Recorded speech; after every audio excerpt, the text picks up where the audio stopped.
नीलमपुर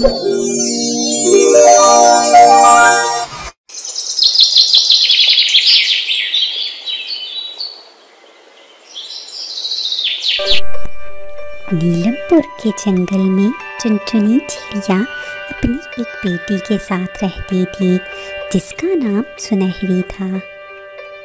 टुनटुनी चिड़िया को अपनी बेटी सुनहरी से बहुत प्यार था और वो उसकी हर ज़रूरत का ख्याल रखती थी। जंगल में मुसलसल बारिश की वजह से उनका भोजन खत्म हो चुका था। टुनटुनी चिड़िया तो जैसे तैसे करके गुजर बसर कर लेती थी, लेकिन उसे अपनी बेटी सुनहरी की फिक्र थी जो उसके बिना अकेले घर में नहीं रह सकती थी। और टुनटुनी चिड़िया बारिश की वजह से सुनहरी को अपने साथ बाहर नहीं ले जा सकती थी, इसीलिए टुनटुनी चिड़िया बहुत परेशान थी। आखिरकार वो अपनी बेटी से बोली, सुनहरी बेटा, खाने का सारा सामान खत्म हो चुका है। तुम यहाँ बैठकर मेरा इंतजार करो, तब तक मैं तुम्हारे खाने के लिए कुछ लेकर आती हूँ। लेकिन अम्मा, मुझे अकेले में डर लगता है। आपको तो पता है कि मैं अकेले नहीं रह सकती, इसलिए मैं भी आपके साथ जाऊंगी। डरो नहीं सुनहरी बेटा, मैं बस थोड़ी देर में वापस आ जाऊंगी और तुम्हारे लिए ढेर सारा भोजन भी लाऊंगी। ये कहकर टुनटुनी चिड़िया खाने की तलाश में निकल गई। घर से थोड़ी दूर उसे नीली कौवी एक पेड़ पर रोती हुई दिखाई दी। टुनटुनी उसे रोते देखकर उसके पास चली गई और बोली, नीली बेटा, तुम क्यों रो रही हो और तुम्हारी माँ कहाँ है?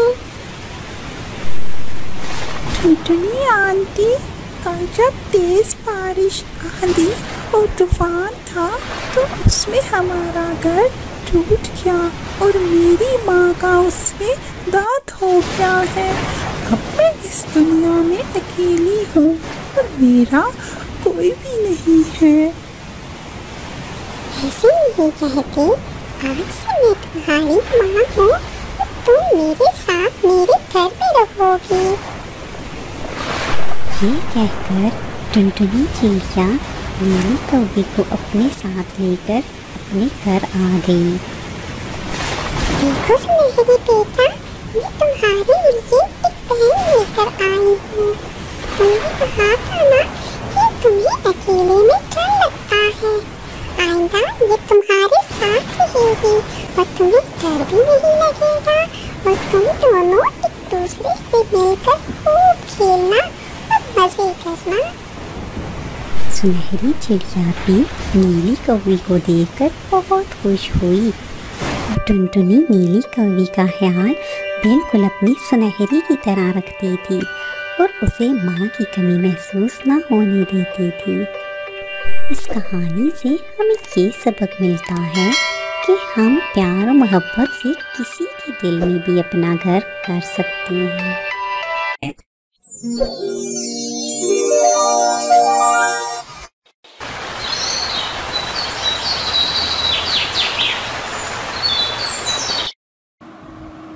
ढोलकपुर के जंगल में कालू कौवा आलू के पकोड़े बेचा करता था। आलू पकोड़े ले लो, आलू पकोड़े की प्लेट ले लो, आलू पकोड़े की प्लेट ले लो।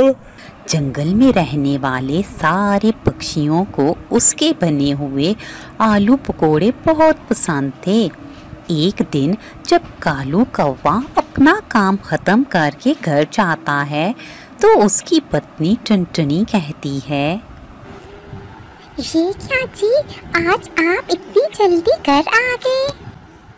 हाँ हाँ भगवान, आज आलू के सारे पकोड़े बहुत जल्दी बिक गए और आलू भी खत्म हो गए हैं, इसलिए अब मैं बाजार से आलू लेने जा रहा था। सोचा घर से भी होता हुआ जाऊं। डैडी डैडी, मेरे लिए आते वक्त जलेबियाँ लाजमी लेकर आना। हाँ हाँ बेटा, जरूर लेकर आऊंगा। अच्छा, अब मैं चलता हूँ। फिर कालू कौवा बाजार में आलू खरीदने चला जाता है।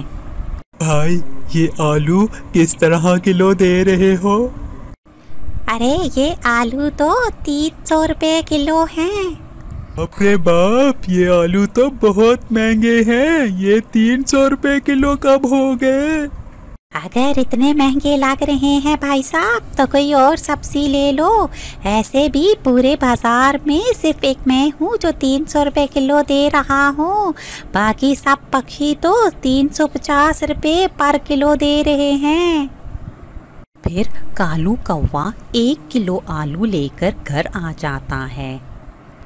ये क्या जी, आप आज इतने थोड़े से आलू क्यों लेकर आए हैं? क्या आपने दोबारा कल बाजार जाना है? नहीं नहीं भगवान, बाजार में आलू बहुत महंगा था। 300 रुपये किलो बिक रहा था, इसलिए मैं बस 1 किलो ही घर लेकर आया हूँ। आप ऐसा करें जी, कल से पकौड़ों की प्लेट भी महंगी कर दें। आलू जो महंगा हो गया है। हाँ हाँ, मैं भी यही सोच रहा था कि मैं भी कल से पकौड़ों की प्लेट 50 रुपए की दूंगा। फिर अगले ही दिन से कालू कौवा पकौड़ों की प्लेट 50 रुपए की कर देता है। आलू पकौड़े ले लो 50 रुपए की, आलू पकौड़े की प्लेट ले लो 50 रुपए की, आलू पकौड़े की प्लेट ले लो। लेकिन कोई भी पक्षी कालू कौवे के पकोड़े नहीं खरीदता। इस तरह कई दिन गुजर जाते हैं। ऐसा कब तक चलेगा जी? अगर आप रोजाना सारे पकोड़े घर ही ले आएंगे तो हमारा घर का खर्च कैसे चलेगा? क्या करूं टुनटुनी, मैं खुद भी बहुत परेशान हूँ। कोई भी पक्षी 50 रुपए की पकोड़े की प्लेट नहीं लेता। अजी मैं सोच रही थी हमारी कट्टो किस दिन काम आएगी। कल जब मैं कट्टो को दाना चुगने देख रही थी तो मेरे ज़हन में ख्याल आया कि क्यों ना हम अंडों के पकोड़े बनाकर बेचना शुरू कर दें। लेकिन टुनटुनी, हम इतने अंडे कहाँ से लेकर आएंगे? और क्या हमारी कट्टो रोज इतने अंडे देती है कि हम अंडे वाले पकोड़े बनाकर बेच सके? हमारी कट्टो रोजाना 3 अंडे देती है और हमारा गुजारा आसानी से हो जाएगा। अभी आप चल कर देखें, हमारी कट्टो ने अंडे दिए होंगे। वो दोनों जाकर देखते हैं तो उनकी कट्टों ने वाकई में 3 अंडे दिए होते हैं। फिर अगले ही दिन टुनटुनी और कालू दोनों अंडे वाले पकोड़े लेकर बाजार की तरफ चले जाते हैं। अंडे वाले पकोड़े ले लो, अंडे वाले पकोड़े ले लो, सस्ते स्वादिष्ट अंडे वाले पकोड़े ले लो। एक प्लेट सिर्फ 20 रुपए की, अंडे वाले पकोड़े ले लो। टुनटुनी, अंडे वाले पकोड़ों की एक प्लेट चटनी के साथ कितने की है? बुलबुल बहन, हमने प्लेट अब सस्ती कर दी है। अब चटनी के साथ सिर्फ 20 रुपए की प्लेट है। हाँ हाँ बुलबुल बहन, टुनटुनी के हाथ के अंडे के पकोड़े खा कर तो देखो, तुम्हें स्वाद आ जाएगा। अंडे वाले पकोड़े तो बहुत ही मज़े के बने हैं। टुनटुनी, मुझे एक और प्लेट भी देना। तरह सारे पक्षियों को टुनटुनी चिड़िया के अंडे वाले पकोड़े बहुत पसंद आते हैं और इस तरह उन दोनों का काम फिर से शुरू हो जाता है और वो सब हंसी खुशी रहने लगते हैं।